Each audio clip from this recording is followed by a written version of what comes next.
the gateway of no return, slavery, forgetfulness, and the slow awakening of human freedom. Years ago, I came across a story on the BBC News website about a haunting place on the coast of Benin, the gateway of no return near Ouidah. The article described how countless Africans were forced through that gate and onto ships bound for the Americas, never to see their homeland again. The image remained with me long after I finished reading it. A beautiful Atlantic shore carrying the memory of immeasurable human suffering. Years later, I find myself returning to that story, reflecting on it with the help of insights offered by a towering German mind, the philosopher Georg Wilhelm Friedrich Hegel. Time has deepened the meaning of that image for me. What once appeared simply as a tragic historical episode now also raises deeper questions about how entire societies could participate in slavery for centuries without fully recognizing its evil. Through the lens of Hegel's philosophy of history, the gateway of no return becomes more than a monument to suffering.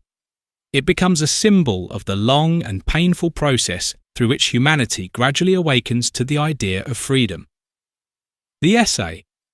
On the coast near Ouidah in Benin stands a solitary monument facing the Atlantic Ocean. It is called the Gateway of No Return. From this quiet stretch of sand, for more than 2 centuries, countless Africans were forced onto ships bound for the Americas. The sea that opens before the arch appears serene and beautiful, yet the monument marks one of the most painful departures in human history. For those who passed through this place, the horizon did not represent discovery, but exile. They were leaving their land, their families, and their world forever. Before reaching this final gateway, the captives passed another place whose symbolism is perhaps even more haunting. Along the slave route near Ouidah stood what was called the Tree of Forgetfulness. The enslaved were made to circle it, men 9 times, women and children 7. They were told that by doing so they would forget everything, their names, their families, their homes, even the life they had once lived. Only after this ritual were they marched onward to the shore where the ships waited. The ritual reveals something profound about the psychology of domination. Slavery required more than chains. A person who remembers his home, his ancestors, and his dignity still carries a world within him that cannot easily be enslaved. Memory sustains identity. The slave traders seem to understand this instinctively. The Tree of Forgetfulness was therefore not merely superstition. It was an attempt to break the inner continuity of the human self.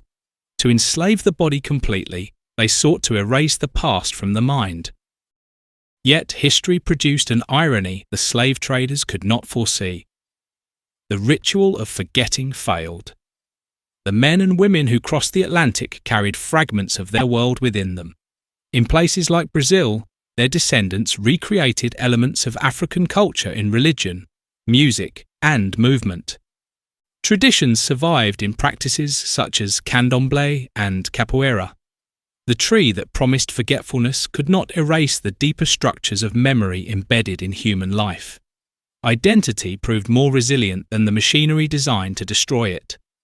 But standing before this landscape of memory and forgetting, another question arises, perhaps the most disturbing of all.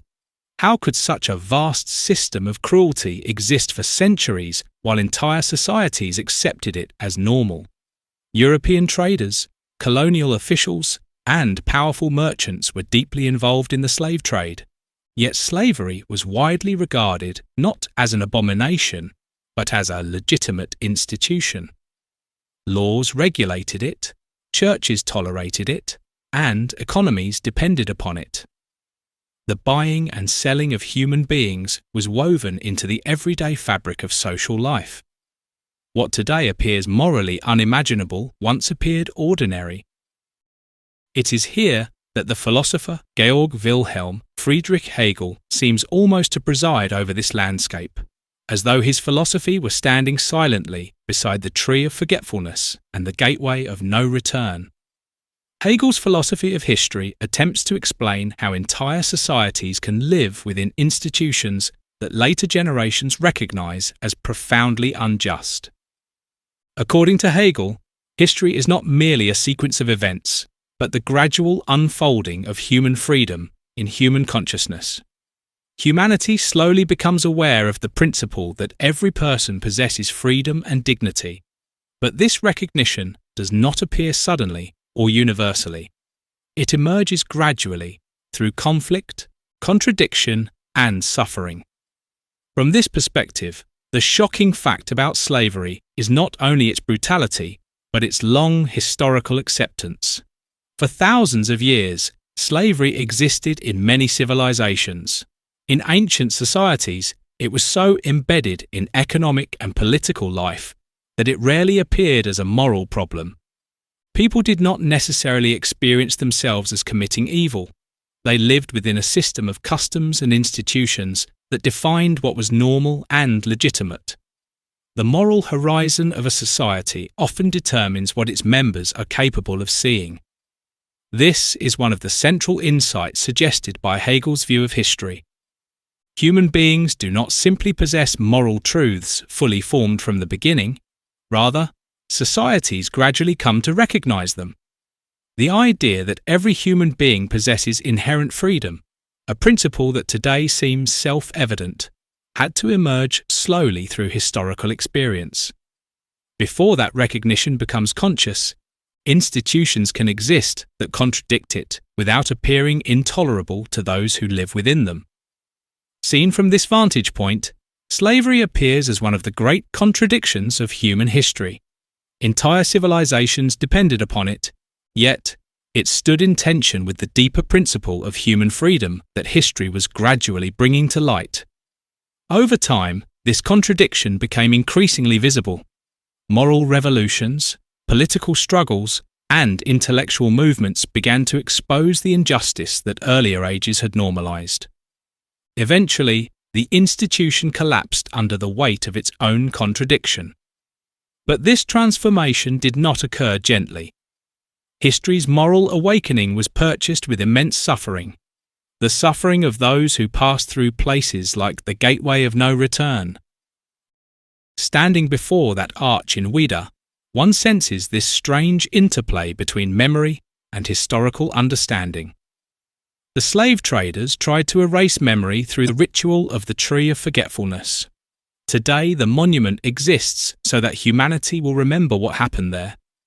Between those two gestures, forced forgetting and deliberate remembrance, lies the long movement of history itself. From the standpoint of Hegel's philosophy, the tragedy of slavery reveals both the blindness and the learning of humanity. Whole societies once lived within an institution that denied freedom, yet history gradually forced humanity to confront the contradiction between slavery and the deeper principle of human dignity.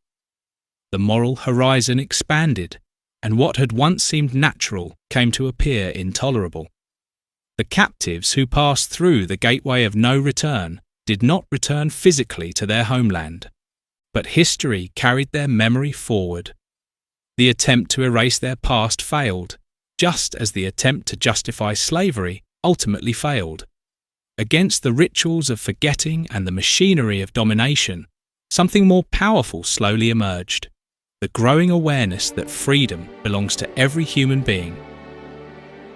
Thus, the silent monuments of Ouidah stand not only as reminders of suffering, but also as witnesses to the long and painful education of humanity itself.